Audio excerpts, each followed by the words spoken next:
Shalom, selamat pagi saudara-saudaraku yang diberkati Tuhan Yesus Kristus. Kembali lagi hari ini Sabtu tanggal 25 Mei tahun 2024.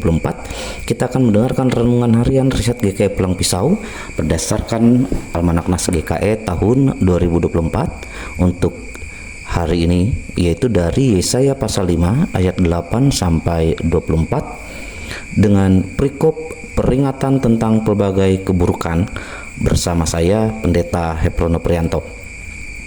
Untuk mengawali renungan kita, saya ajak kita bersama berdoa. Terpujilah Engkau ya Bapa di sorga, di dalam Yesus Kristus Tuhan dan Juru Selamat kami. Senantiasa kami hendak memuji nama-Mu yang kudus. Sungguh luar biasa kasih-Mu kepada kami umat-Mu, yang Engkau telah nyatakan di setiap waktu. Pada saat ini kami bersama mau merenungkan firman-Mu. Urapilah kami dengan Roh Kudus-Mu agar kami senantiasa mengerti akan maksud-Mu melalui firman-Mu ini, dan kami selalu menjadi setiap pelaku firman-Mu ya Tuhan. Di dalam Yesus Kristus kami berdoa. Amin. Saudaraku yang terkasih di dalam Tuhan Yesus Kristus, apa yang kita rasakan apabila di dalam kehidupan yang kita jalani ini kita menjumpai atau menyaksikan adanya sebuah tindakan atau perbuatan yang dilakukan seseorang, seperti yang pertama, orang yang serakah dan mementingkan diri sendiri. Kedua, orang yang malas bekerja, yang mana kerjanya di sepanjang hari hanya mabuk-mabukan. Yang ketiga, orang yang mencemooh Allah atau menantang-nantang tindakan Allah. Yang keempat, orang yang suka memutarbalikan fakta. Yang kelima, orang yang angkuh atau sombong. Dan yang keenam, orang yang melakukan tindakan suap dan mengambil hak dari orang lain. Saudaraku yang terkasih dalam Tuhan Yesus Kristus, memandang dan menyaksikan tindakan tersebut, setujukah atau sependapatkah kita dengan perbuatan yang demikian? Atau ketika kita melihatnya, kita merasa kesal, marah atas perilaku yang demikian? Firman Tuhan yang menjadi perenungan bagi kita pada hari ini mengingatkan bagi kita bersama dalam seruan Yesaya bagi kaum Israel dan orang Yahuda tentang bagaimana kehidupan yang terjadi dan dilakukan oleh mereka. Dalam Yesaya pasal 5 ayat 1 sampai 7 di perikop sebelumnya, Yesaya menggambarkan bahwa mereka adalah kebun anggur Allah. Allah telah membuat kebun anggurnya sedemikian rupa agar berbuah anggur yang baik. Namun yang dihasilkan adalah anggur yang asam. Yang dinantikan adalah keadilan dan kebenaran. Namun yang muncul adalah kelaliman dan keonaran.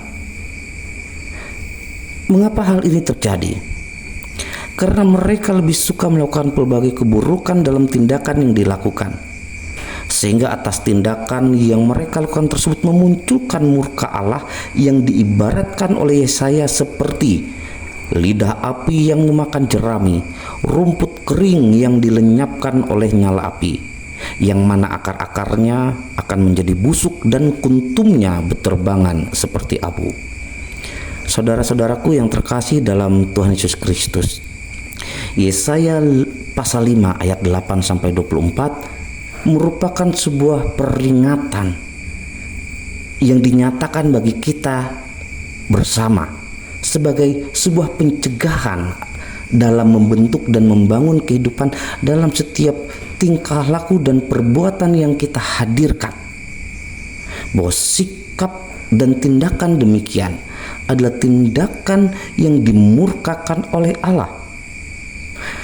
Kenapa? Karena kita pun pada saat ini dapat diibaratkan sebagai kebun anggur yang dibuat dan dibentuk Allah di dalam karya Yesus Kristus yang telah menebus dosa kita. Dan otomatis sebagaimana yang diibaratkan kepada kaum Israel dan orang Yehuda pada saat itu, yang diinginkan dari kita sebagai kebun anggur milik Allah yang adalah umatnya ini menghasilkan buah anggur yang baik. Namun kita sadar untuk menjadikan hidup kita sebagai buah yang baik bukanlah sesuatu yang mudah. Namun bukan berarti tidak bisa. Karena itu, agar sesuatu yang tidak mudah ini bisa terjadi, perlu apa yang disebut namanya perjuangan, kerja keras. Yang mana Paulus mengatakan inilah perperangan kita melawan keinginan-keinginan daging. Sebagaimana yang dinyatakan oleh firman Tuhan ini, agar kita menghindari diri, menjauhkan kehidupan kita dari 6 perbuatan tadi, sehingga kita bisa bertumbuh, berakar dan berbuah menjadi buah yang baik. Buah yang baik yang menyenangkan Tuhan, yang menyenangkan, sehingga kehidupan kita boleh menjadi kehidupan yang terus bertumbuh, yang terus kuat, karena kesadaran akan suatu tindakan luar biasa yang telah Allah lakukan bagi kita. Itulah yang membuat kenapa kita terus berjuang di dalam kehidupan. Dan mari kita terus nyalakan api semangat perjuangan kita ini, karena Allah telah mengasihi kita, telah menganugerahkan keselamatan kepada kita di dalam Tuhan kita Yesus Kristus. Jadi apa yang kita lakukan untuk menjadi buah yang baik adalah bukan untuk kesombongan diri, bukan untuk memperlihatkan bahwa kita lebih unggul dari orang lain, tetapi sebagai sebuah bentuk dalam tindakan kita yang merupakan rasa syukur dan terima kasih kita kepada Allah, karena kita telah menjadi manusia, setiap orang yang ikut ambil bagian dalam anugerah keselamatan yang Allah nyatakan kepada kita di dalam Yesus Kristus. Dan firman Tuhan ini menjadi suatu pencegahan bagi kita agar kita terus sadar bahwa keinginan daging kita kadangkala bisa membawa kita melakukan perbuatan-perbuatan yang tidak menyenangkan Allah. Karena kita sadar perbuatan-perbuatan demikian, serakah, mementingkan diri sendiri, malas yang kerjanya mabuk sepanjang hari, mencemooh Allah, memutarbalikkan fakta, angkuh, sombong, melakukan tindakan suap dan mengambil hak orang lain, itu sering terjadi di sekitar kita. Dan kadangkala kita terpengaruh sehingga membuat kita pun melakukan tindakan yang sama. Nah, kesadaran kita sebagai manusia yang telah diselamatkan dalam anugerah membuat kita bisa mencegah diri kita dalam tindakan yang terjadi tersebut, agar kita tidak ikut serta untuk melakukannya. Dan itulah perjuangan kita, itulah perperangan kita.